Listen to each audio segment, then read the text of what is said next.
Good evening, everyone. This is Lou Simoji with blueandgold.com. I'm joined here by our recruiting analyst, expert, aficionado, everything, Tom Loy.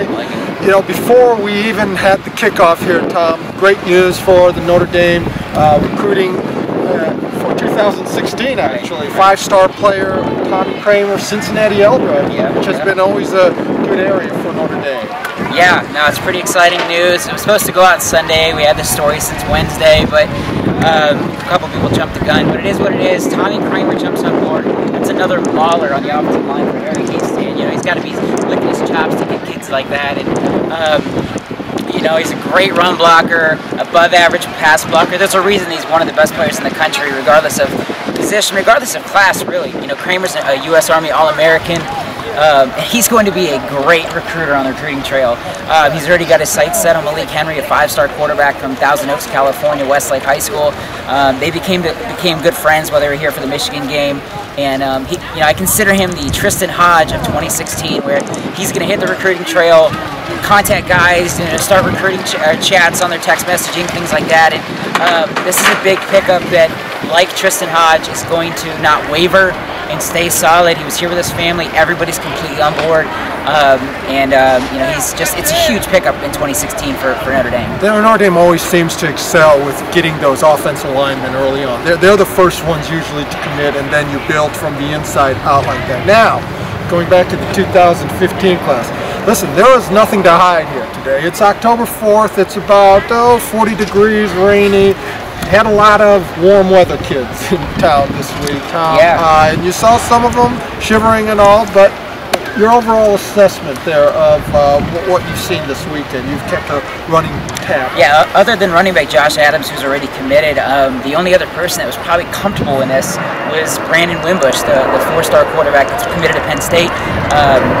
You know, he's a New Jersey kid, so he's comfortable with the snow, the rain, all this kind of stuff. So this was probably no big deal to him. But you got guys like Equinemius St. Brown, who's from California, Frank Buncombe, another California guy from San Diego, and Mekhi Brown from Georgia, and then Calvin Bruton from Florida. So you got all these kids that are used to the sunshine, the warm weather. You come out here, this is what you're going to expect. This was kind of a good thing. I mean, it's not terribly cold. It's not what was it last year? BYU was. Yes, extremely that was cold. November. This is October 4th, though. Yeah, but it's okay though, because at least they're going to get an idea of it. But you know, the weather. Some people think like it's going to play a factor. It's really not. It's kind of like losing a game. If they would have lost this game, a close one, if Stanford would have scored a last-second touchdown there and won the game, it's not going to make a kid shy away from going to Notre Dame. It's the atmosphere. It's the relationship with the coaching staff. It's the academic opportunities they have here, and I got a feeling Notre Dame hit a home run this weekend, and so far at least. And this was a good night for Notre Dame recruiting, especially, you know, it does help that they got a last-second win. I totally agree. I don't want any, you know, misgivings about, oh geez, it's cold and maybe they don't want to come here. Manti Te'o came here on one of the worst days you could ever do, from Hawaii and all. Kids predicate decisions on that. They're not going to fit in well here anyway. Right. What are you expecting from this big visit weekend, Tom? Well, what can we expect maybe in the next week or so? I know a lot of people are getting antsy about, well, you know, can we get, but you have 17 verbals. You can be a little selective. Right. Well, what do you expect to be happening in the next week or two? I put my crystal ball in the other day on Wimbush to Notre Dame. I feel like when Notre Dame truly lays the red carpet out for a kid that's reached out and showed the interest, it's going to be very difficult for him to turn away Notre Dame. He would be a Stanford commitment if he was able to get into Stanford. I'm very confident that he would have flipped his commitment. He wasn't able, from everything I'm told, he wasn't able to get into Stanford, so he's stuck with his Penn State commitment. Now he's reached out to the staff here at Notre Dame. He's interested. They brought him here. They're truly laying out the red carpet for him. I'm not going to say he's going to be committed by the time he leaves, but Notre Dame's it's going to be very close. You know, he's got his mom here. This was a business decision. This wasn't a fun trip for him just to come catch a good game. So that's a kid to watch. Equinemius St. Brown told me the day before his trip, he said, I'm not going to commit on this trip. I'm going to keep an eye on that one. He's limited in his options. This recruitment is starting to remind me of Tyler Luatua last year. Had the big offers early, Florida State, Alabama.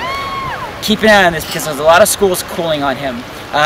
They like his height and his upside, but he's not the polished receiver that's going to step in and contribute right away. So keep an eye on that. It wouldn't be a huge surprise if he left committed. Another one to watch would be Calvin Brute. He's pretty firm in his commitment to Florida State. My question is, how firm is Florida State in their commitment to Calvin Brute? So that's one to watch. I know Notre Dame's not going to fully push him to commit. They really like Frank Buncombe out of San Diego, but he's torn between Stanford and Notre Dame. So there's a lot to watch. And they're kind of being selective, but I think their top guy at safety right now is Buncombe. They want him. They would love to see him commit this weekend. It's not going to happen, most likely. He's going to take his official visit to Stanford and compare and contrast. But there's a lot to watch, but keep a close eye on Brandon Wimbush. That'll do it for this week.